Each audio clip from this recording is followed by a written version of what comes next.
All right, guys, welcome to Target. Target reported their earnings this morning. They were estimating $1.43 per share. They came in at $1.80, so that's a big hit.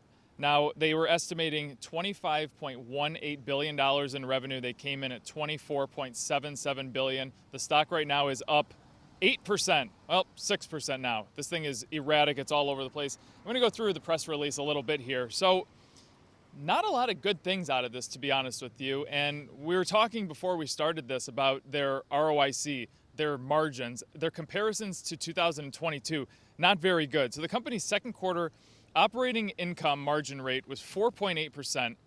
That was 3 percentage points higher than last year, so that's good. Now when we get down here, same store sales declined 5.4%. That is a big drop.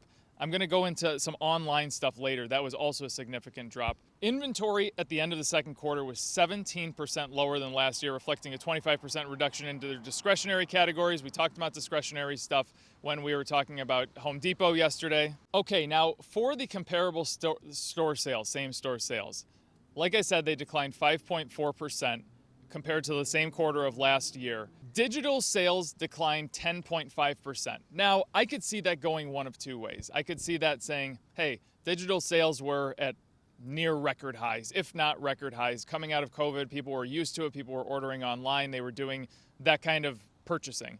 But I could also see it saying, maybe they're just having a decline in that. Maybe people aren't shopping here as much. We know, not to be political, but they went through their whole big problems that they had in June. Let's put it that way. And everybody's laughing. And I don't know if that is significant for them. Now, the CEO, when he did speak this morning, he did say that they had some issues during that time and they plan to recover from that. I don't know how they plan to recover, but they do. So total revenue of $24.8 billion was 4.9% lower, like we said earlier. Let's go to the ROIC because this was a very, very important part. So we talk about ROIC on the channel a lot.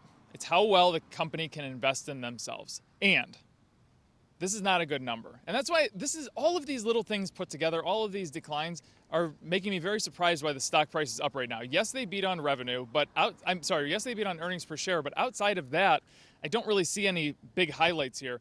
Their ROIC was 13.7%. Now you compare that to the trailing 12-month number, 18.4%. That is a significant fall in ROIC, something that we certainly don't like to see as a channel, and many value investors don't like to see. They want to see increasing ROIC. Now, this could be temporary. Do not get me wrong. This could absolutely be temporary, and I don't care about the quarter-to-quarter results. What I do find amusing is the quarter-to-quarter results that then reflect the stock price and what it does. So, the company did pay in dividends. They paid out $499 million. They did not repurchase any stock during the quarter, which I also find very interesting because in previous Target videos that we've done, and I'm going to run Stock Analyzer and show you guys, but in previous videos, they're getting into that sweet spot range of purchase. And full disclosure, Paul owns this company. I do not own this company, but Paul does own this company. He started a position in it.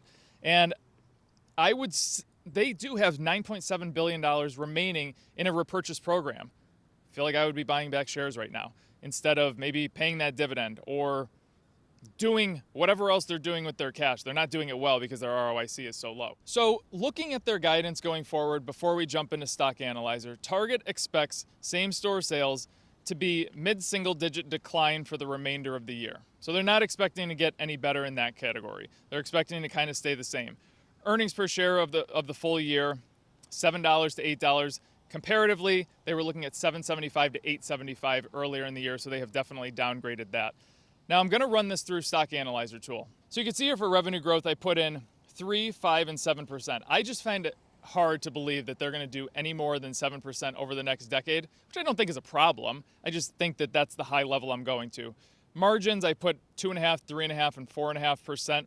I do think they can achieve 4.5 margins. 2.5% seems more than achievable. 3.5 is probably that sweet spot. Same for the free cash flow as a part of revenue. Now, when we get to PE, 15, 17, and 19, I do not see them as necessarily a moat business, so I'm not going to give them that premium. And the historic numbers are historic PEs between 15 and 16.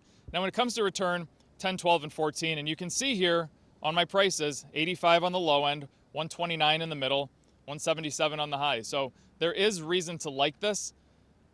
It's just not for me right now. It is for Paul though, however. So if you're new to this channel, new to the stock market, I said a lot of things. I talked about a lot of acronyms. I talked about a lot of numbers. It is not that difficult. We actually have a beginner series for you guys. It walks you through the very, very basics of the stock market and gets you up to speed so you can be able to have a conversation with all of us and enjoy these videos a little bit more. And the final step in that series is actually you going into a brokerage account that I show you how to set up, and I show you how to buy your first stock or ETF. All right, guys, so subscribe to the channel and we'll see you next time.